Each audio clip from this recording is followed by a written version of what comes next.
রাজনীতি করলে যা খুশি তাই করা যায়, এবং এমপিদের তো রূপকর্ত হয়ে গেছে চোর, দুই একজন ভালো বাদে বাকি সব।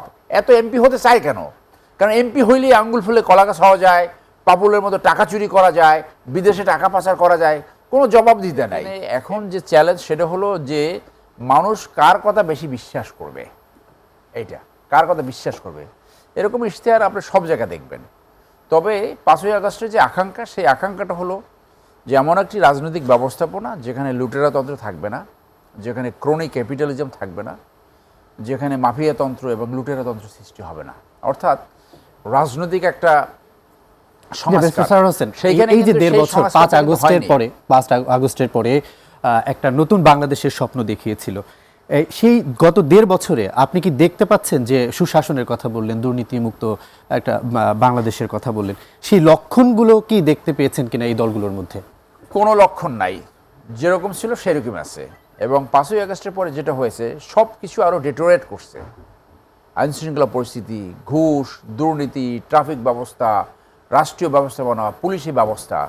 হ্যাঁ, আপনি পৃথিবীর কোথাও পাবেন না যে পুলিশের সামনে অপরাধ হয় আর পুলিশ কোনো অ্যাকশন নেয় না।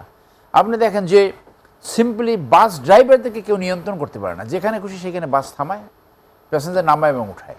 এই পৃথিবীর কোথাও পাবেন যে আপনি সামান্য একটা বাস ড্রাইভারদেরকে নিয়ন্ত্রণ করতে পারেন না, তাহলে রাজনৈতিক কর্মী যারা পাওয়ারফুল মনে করে নিজেদেরকে, তাদেরকে কীভাবে কন্ট্রোল করবেন? আপনি অফিসারদেরকে কীভাবে কন্ট্রোল করবেন? সচিবদেরকে কীভাবে কন্ট্রোল করবেন? পারছেন না, তো পারে নাই। তার মানে এই যে রাজনৈতিক অভিজ্ঞতার ঘাটতি, বিপ্লব উত্তর একটা সরকার কীভাবে ম্যানেজ করতে হয়, যারা রাষ্ট্র গত 18 মাস পরিচালনা করেছে তাদের কারো সেই অভিজ্ঞতা ছিল না।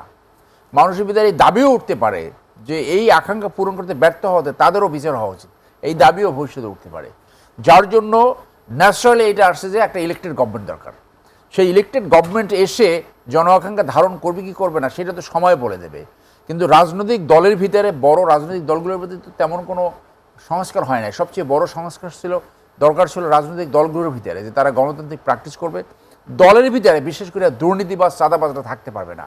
কিন্তু আমরা দেখলাম যে ক্রমান্বয়ে বাংলাদেশের রাজনৈতিক সংস্কৃতি যে দুষ্ট রাজনৈতিক সংস্কৃতি সৃষ্টি হয়েছে, রাজনীতি মানে চুরিতন্ত্র, রাজনীতি মানে ডাকাতি, রাজনীতি মানে ভোগবিলাস, রাজনীতি মানে মানি লন্ডারিং, রাজনীতি মানে আইন অমান্য করা।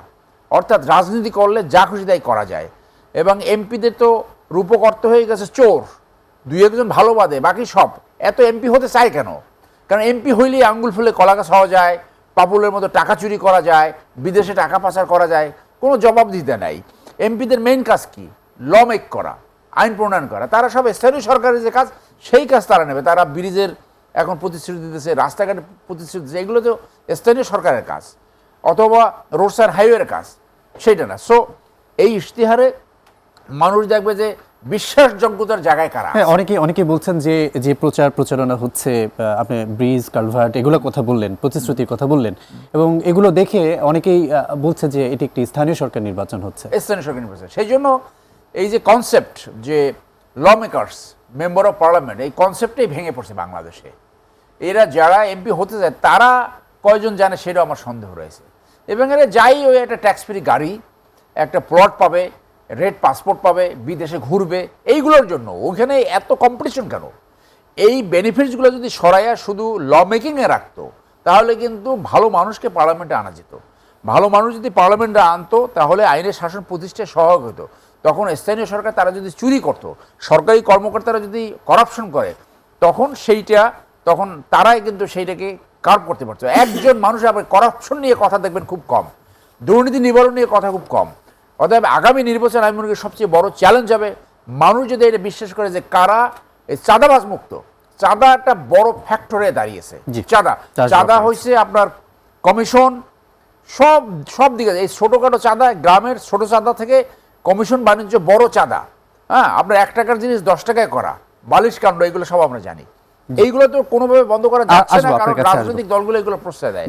তো আগামী নির্বাচনে সবচেয়ে বড় চ্যালেঞ্জ হবে কে এই যে চাঁদাবাজ মুক্ত, ঘুষ মুক্ত, দুর্নীতি মুক্ত সমাজ করতে পারে, কাদের প্রতিশ্রুতি মানুষ বিশ্বাস করে, সেইটা হবে সবচেয়ে বড় চ্যালেঞ্জ। অনেক ধন্যবাদ।